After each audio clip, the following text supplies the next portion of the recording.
అందరికీ నమస్తే అండి. నా పేరు అనిల్ కేతా. జనగలం ప్రేక్షకులకు స్వాగతం. తాడేపల్లికి మోక్షం, విశాఖలో నిర్లక్ష్యం, ఈ అంశాన్ని మనం చూస్తున్నాం.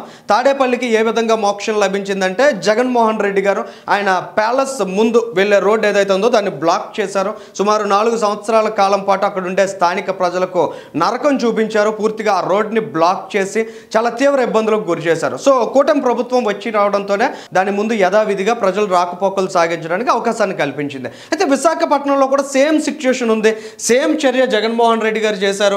కనీసం ఋషికొండలో అడుగు కూడా పెట్టకముందే అక్కడ ప్రజలను తీవ్ర ఇబ్బందులకు గురి చేసి నరకం చూపించారు. కానీ కూటమి ప్రభుత్వం మాత్రం ఈ రోజు వరకు దాని మీద చర్యలు తీసుకోవట్లేదు. దీనికి గల కారణాలను మనం ఒకసారి అర్థం చేసుకునే ప్రయత్నం చేద్దామండి.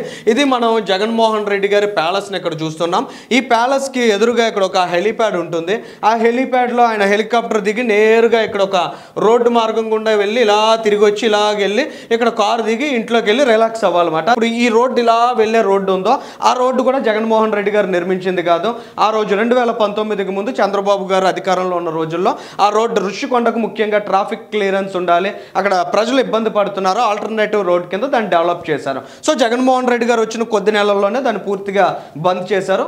అక్కడి నుంచి ముఖ్యంగా ఋషికొండకు వెళ్ళే పర్యాటకులు సందర్శకులకు నరకం చూపించడం ప్రారంభించారు. ఇక్కడ ఏదైతే చిన్న నేరో రోడ్డు ఉందో ఒక డబుల్ లైన్ రోడ్డు, దీని నుంచే కొన్ని వేల మంది పర్యాటకులు, అంటే ఋషికొండ బీచ్ అనేది అంత పాపులర్ అనే విషయం ప్రతి ఒక్కరికి తెలుసు. ఆ బీచ్కి ముఖ్యంగా వీకెండ్స్లో కావచ్చు, స్పెషల్ డేస్, హాలిడేస్ ఇట్లాంటి సిచ్యువేషన్స్లో కావచ్చు, వేల సంఖ్యలో ప్రజలు ఆ రోడ్ నుంచి ఎంటర్ అవుతూ ఉంటారు. వాళ్ళందరూ ఎంటర్ అయిన తర్వాత చాలా తీవ్రమైన ట్రాఫిక్ కంజెషన్ క్రియేట్ అవుతుంది.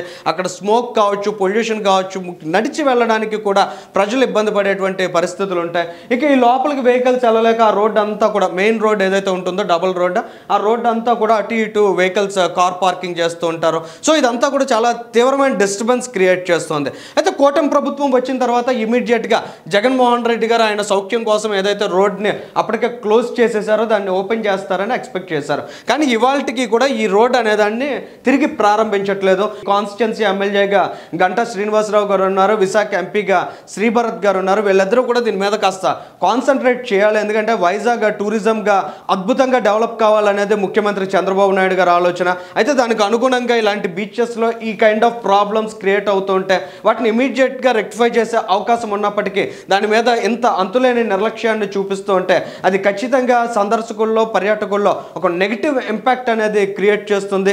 ముఖ్యంగా ఇది టూరిజం సీజన్గా చెప్తాం. ఈ అక్టోబర్, నవంబర్, డిసెంబర్, జనవరి, ఫిబ్రవరి ఈ 4-5 మంత్స్ పీరియడ్ ఏదైతే ఉంటుందో చాలా హెవీ క్రౌడ్ కూడా విశాఖ నగరానికి, ముఖ్యంగా ఋషికొండ బీచ్కి వస్తూ ఉంటారు. దీని మీద ఇమీడియట్గా యాక్షన్ తీసుకుని ఈ రోడ్ను ఓపెన్ చేసినట్లయితే పర్యాటకులకు చాలా ఉపశమనాన్ని కలిగించిన వాళ్ళు అవుతారు. లేదంటే జగన్మోహన్ రెడ్డి క్రియేట్ చేసిన ఇబ్బందులు కూటమి ప్రభుత్వం అధికారంలోకి వచ్చిన తరువాత కూడా కొనసాగుతున్నాయనే అభిప్రాయం ప్రజానీకంలో వ్యక్తమయ్యే అవకాశం కూడా ఉంటుంది. ధన్యవాదం.